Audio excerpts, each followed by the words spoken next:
ایک پرانا نغمہ ہے. وہ نغمہ ایک سرکاری ادارے کا جب ہم چھوٹے چھوٹے سے تھے تو ٹی وی پہ چلتا تھا. اس نغمے کی ٹیون تھی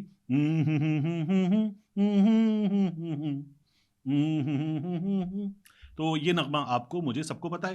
اس نغمے کو گنگنانے کی ہمت ہماری مکمل طور پر نہیں ہے. اب آ جائیے نون لیگ نے کیا کیا ہے. اسلام آباد کی کوہسار مارکیٹ میں نون لیگ کے 2 رہنما خواجہ سعد رفیق، یہ مسلم لیگ نون کے بڑے سینئر رہنما ہیں، اور ساتھ میں حنیف عباسی، یہ بھی سینئر رہنماؤں میں شامل ہیں. میاں نواز شریف کے، میاں شہباز شریف کے قریب ترین لوگوں میں دونوں شامل ہیں. مسلم لیگ نون کی قیادت شریف خاندان کے بعد جو ٹیئر 1 کی لیڈرشپ ہے اس میں دونوں شامل ہیں. ان دونوں کی کوہسار مارکیٹ میں کچھ خواتین سے پہلے بحث ہوئی، تلخ کلامی ہوئی. خواتین ان کو وہاں پر روک کر ان سے سوال کر رہی تھیں، الیکشن میں دھاندلی کے معاملے پر سوال کر رہی تھیں، اور جس طرح سے الیکشن ہوا اس پر سوال کر رہی تھیں. اور پھر وہاں پر یہ احتشام علی عباسی کا ٹویٹ آپ دیکھ رہے ہیں، اور ان کے ساتھ ساتھ آپ جو دوسرا ٹویٹ دیکھ رہے ہیں یہ احمد فرحاد، جن کی بڑی مشہور غزل ہے یہ اپنی مرضی سے سوچتا ہے اسے. تو وہ جو دونوں ہیں انہوں نے ٹویٹ کر کے بتایا کہ اس جگہ پر اس تمام بحث کے دوران حنیف عباسی آپے سے باہر ہوئے اور انہوں نے خواتین پہ ہاتھ اٹھایا، عورتوں کو مارا پیٹا اور مکے مارے، لاتیں ماری، اور پھر حنیف عباسی کو پکڑ کے خواجہ سعد رفیق یہاں سے لے گئے. یہ ہوا ہے. اب اگر آپ اس چیز کو جاننا چاہتے ہیں کہ کیا ہوا ہے تو اس سے پہلے یاد رکھیے گا میریٹ ہوٹل اسلام آباد میں رجیم چینج آپریشن کے فوری بعد ایک شہری پر حملہ ہوا تھا. حملہ کرنے والوں میں ندیم افضل چند شامل تھے، نور عالم خان شامل تھے، مصطفیٰ نواز کھوکھر بھی شامل تھے، اور انہوں نے ایک شہری کو مارا پیٹا تھا. وہ شہری ان سے سوال کر رہا تھا رجیم چینج آپریشن پر، اور انہوں نے اس پہ پہلے کیچپ پھینکا، چیزیں پھینکی، پھر اس کو مارا. 3 سے 4 لوگوں نے مل کر ایک آدمی کو مارا تھا. شیخ وقاص اکرم بھی موجود تھے. شیخ وقاص اکرم برا بھلا کہنے والوں میں پیچھے تھے. ندیم افضل چند، نور عالم خان، مصطفیٰ نواز کھوکھر، یہ اس آدمی کو مارنے پیٹنے والوں میں آگے آگے تھے. یہ ہم نے منظر دیکھا تھا. تو یہ کیوں ہوا تھا؟ جو میریٹ میں ہوا تھا وہ فرسٹریشن کا نتیجہ تھا، لوگوں کو جواب نہ دے پانے کا نتیجہ تھا. یہ نور عالم خان کے ساتھ بھی ہوا، باقیوں کے ساتھ بھی ہوا تھا. ظاہر ہے کہ اب اگر کوئی شخص جو ہے وہ آپ کو آ کر کنفرنٹ کرتا ہے کسی پبلک پلیس پر بھی، تو ٹھیک ہے، آپ اس کو جواب دے دیجئے. آپ وہاں پر سیکیورٹی سے کہیے کہ یہ اس شخص کا گھر نہیں ہے، یہ میرا گھر نہیں ہے، یہ آپ لوگوں کی ذمہ داری ہے، یہ جگہ آپ لوگوں کی ہے، تو اس کو روکیے. لیکن ایک شہری پر اس طرح سے حملہ کرنا، 3 سے 4 لوگوں کا مل کر اس کو نشانہ بنانا، جسے بہت سے نون لیگ والے اور نون لیگ کے صحافی کہتے تھے ٹھیک ہے ان یوتھیوں کے ساتھ یہی ہونا چاہیے، انتہائی افسوسناک تھا. ابھی جو خواتین کے ساتھ سر عام ہوا ہے یہ اس پر بھی کہیں گے کہ ان کے ساتھ یہی ہونا چاہیے.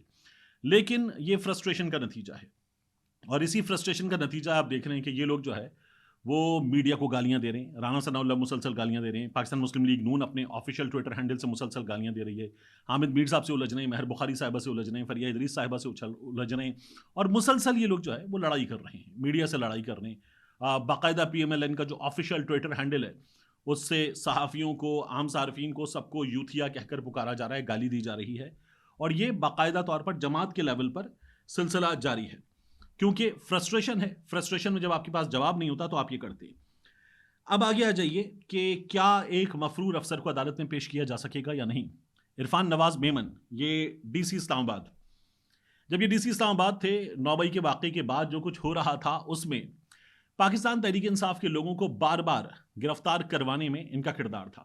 عدالت سوال کر رہی تھی، عدالت ان کے کردار پہ سوال کر رہی تھی، یہ MPO کے آرڈر بار بار جاری کر رہے تھے، سب کچھ ہو رہا تھا، عدالت روک رہی تھی، لیکن یہ نہیں روک رہے تھے. عدالت نے بہت زوردار طریقے سے ان کو روکا بھی نہیں، لیکن عدالت کے احکامات آ رہے تھے. اسی عدالت سے ہم نے ایک بار یہ بھی سنا تھا کہ اگر آپ پریس کانفرنس نہیں کریں گے تو وہ آپ کو نہیں چھوڑیں گے. یعنی عدالت پوچھ رہی تھی کیا آپ پریس کانفرنس کرنے کے لیے تیار ہیں، اور وکیل کہتے ہیں نہیں، میرے موکل پریس کانفرنس نہیں کریں گے. تو عدالت کہتی تھی اگر آپ پریس کانفرنس نہیں کریں گے تو وہ آپ کو نہیں چھوڑیں گے، اور ہم نے اس پر قہقہے لگتے ہوئے دیکھے تھے. اب اسی DC اسلام آباد کو عدالت میں پیش کیا جائے، توہین عدالت کی کارروائی تھی. DC اسلام آباد توہین عدالت کی کارروائی میں بھی عرفان نواز میمن پیش نہیں ہوا. اس سے پہلے DC صاحب کی درخواست منظور ہوئی 2 دن کی چھٹی کی اور 12 دن کی ایکس پاکستان لیو کی، یہ ملک سے باہر جا رہے ہیں. اب عدالت میں شاہ خاور ان کے وکیل پیش ہوئے اور انہوں نے کہا کہ DC صاحب جو ہے وہ عدالت میں پیش نہیں ہوئے کیونکہ DC صاحب خیرپور میں ہیں. عرفان نواز میمن صاحب خیرپور میں ہیں، ان کی والدہ نے انہیں کہا ہے کہ وہ عمرے پر جائیں، اور والدہ کے حکم پر وہ عمرے پر جا رہے ہیں۔ عدالت سے سوال کیا کہ عدالت نے ان کو بلایا تھا، کیا پرمیشن لے لی گئی ہے؟ انہوں نے کہا جی والدہ کا حکم ہے۔ عدالت نے کہا کہ نہیں، یہ نہیں جا سکتے، ان کو روکا جائے۔ تمام آئی جیز کو، پانچوں آئی جیز کو عدالت نے کہا، سندھ کے، پنجاب کے، خیبر پختونخوا کے، بلوچستان کے، اسلام آباد کے تمام آئی جیز کو کہا ہے کہ یہ نہ جا پائیں، اس بات کو یقینی بنایا جائے، گرفتار کر کے کل عدالت میں پیش کیا جائے۔ میرا سوال یہ ہے کہ کیا عدالت نے ٹھیک کیا ہے؟ یہ مسلسل یہی سب کچھ کر رہے تھے، اور یہ ہو رہا تھا اور مسلسل ہو رہا تھا۔ عدالت احکامات دے رہی تھی، ڈیٹس آگے آ رہی تھی، اور عدالت کے احکامات پہ عمل نہیں ہو رہا تھا، عدالت کی توہین کی جا رہی تھی۔ شہریار آفریدی کے گھر میں 3 جنازے اڑ گئے، کچھ نہیں ہوا۔ پھر اس کے بعد دیگر لوگوں کے ساتھ ہم نے جو کچھ ڈی سی صاحب کے احکامات پہ ہوتے ہوئے دیکھا، کچھ نہیں ہوا۔ اب ڈی سی صاحب عمرے پر جانا چاہ رہے ہیں اور عدالت ان کو بلا رہی ہے، اور اب تک عدالت کو ان کو روک دینا چاہیے تھا، نہیں روکا تھا عدالت نے، یہ اپنے کام کر رہے تھے۔ اب جب یہ عدالت پہ جا رہے ہیں تو میرا سوال یہ ہے کہ صدیق جان، اسلام آباد کا نوجوان صحافی، کچھ عرصہ پہلے اپنی والدہ کی برسی کے موقع پر عمرے پر جانا چاہ رہا تھا، ان کے ایصال ثواب کے لیے اللہ رب العزت کی بارگاہ میں جائے، حاضر ہو، دعا مانگے، نفلی ان کے لیے عمرہ بھی کرے، وہ جانا چاہ رہا تھا، لیکن اسے روک دیا گیا تھا۔ عمران ریاض خان اپنا کام شروع کرنے سے پہلے عمران ریاض خان جانا چاہ رہا تھا عمرے پر، عمران ریاض خان کو بھی روک دیا گیا تھا، اور اسی طرح سے ہم نے بہت سے لوگوں کے ساتھ یہ معاملہ دیکھا ہے۔ اب یہ جو روکنے والے ہیں یہ خود عمرے پر جا رہے ہیں۔ عدالت جب بلا رہی تھی اور معاملہ بالکل آخر پر آ گیا تھا تو پھر ان کو عمرہ یاد آ گیا۔ یہ مجھے کہنا تو نہیں چاہیے، لیکن حج کو چلی والی ایک ضرب المثل ہے، وہ ضرب المثل ایسے موقع پر یاد آتی ہے جب ہم کوئی چیز دیکھتے ہیں۔ یہاں میں آپ کو ایک اور بریکنگ نیوز دے دوں کہ یہ جو چیف الیکشن کمشنر کا مطالبہ ہو رہا ہے استعفے کا، اس مطالبے کے موقع پر حسن ایوب صاحب، جو بار بار کہتے ہیں کہ راوی چینی چین لکھتا، انہوں نے خبر دی ہے۔ حسن ایوب صاحب کہہ رہے ہیں کہ کمشنر پنڈی کے معاملے میں کافی کچھ پیش رفت ہو گئی ہے اور یہ معاملہ انتہائی سنگین ہو گیا، ثبوت حاصل کر لیے گئے ہیں، بیرسٹر گوہر بھی اس میں ملوث ہیں، یہ حسن ایوب کا دعویٰ ہے۔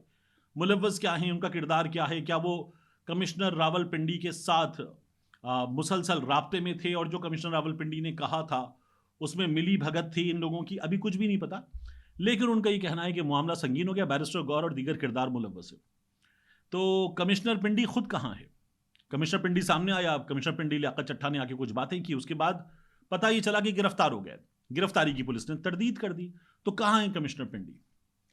اگر کمشنر پنڈی اب سامنے آ کر کوئی باتیں کر دے گا اور بیرسٹر گوہر سے اس کا تعلق جوڑ دیا جائے گا تو اس کی حیثیت کیا رہ جائے گی؟ کیونکہ ایک شخص تھا کمشنر، وہ غائب ہو گیا، اور اگر وہ گرفتار ہوا تھا تو اسے عدالت میں پیش کیا جانا تھا، عدالت سے ریمانڈ لیا جانا تھا، عدالت کو بتایا جانا تھا کہ کیا ہوا ہے۔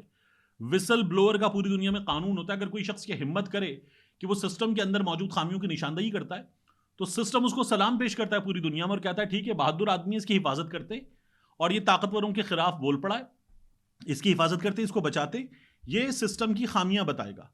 ہمارے ہاں وہ بندہ ہی غائب کر دیا گیا ہے، اور اب تک کسی جگہ کسی لیول پہ ہم نے تشویش نہیں دیکھی۔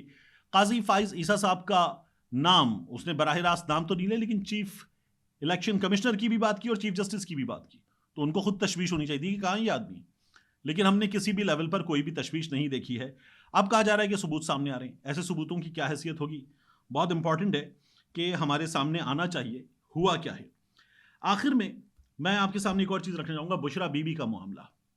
بشرا بی بی کے معاملے پر میں نے آپ سے بات کی، بشرا بی بی کے معاملے پر آواز اٹھائی، ان کی بیٹی جا کر ان سے مل کر آئی تھی، انہیں کچھ کھلا دیا گیا تھا جس کے بعد ان کا حلق، ان کا معدہ سب جل گئے، کوئی ایسیڈک نیچر کی چیز تھی، انتہائی تیزابیت زدہ، اور اس نے ان کو بری طرح سے متاثر کیا۔ بشرا بی بی انٹرنلی یوں سمجھ لیجیے کہ زخمی ہو گئیں، طبیعت بہت خراب ہوئی ان کی، اور وہ ڈاکٹر تک ایکسس مانگ رہی تھیں، سرکاری ڈاکٹر تک، بڑا شور مچنے کے بعد سرکاری ڈاکٹر تک ایکسس دیا گیا، پیمس سے ان تک جو سرکاری ڈاکٹر ہے اس کو پہنچانے کی بات کی گئی، لیکن بشرا بی بی نے انکار کر دیا کہ انہیں شوکت خانم اسپتال کا ڈاکٹر چاہیے اور وہ اس کے ذریعے اپنا چیک اپ وغیرہ کروانا چاہیں گی، کیونکہ انہیں یہ لگتا ہے کہ انہیں جن لوگوں نے یہ کچھ کھلایا ہے، اور ان کا کھانا اڈیالہ جیل سے آ رہا ہے، وہ گھر میں نظر بند ہے، انہوں نے کچھ کر دیا ہے، کچھ ملا دیا، اور وہی لوگ جب یہ رپورٹ بنائیں گے تو وہ درست نہیں ہو سکتی۔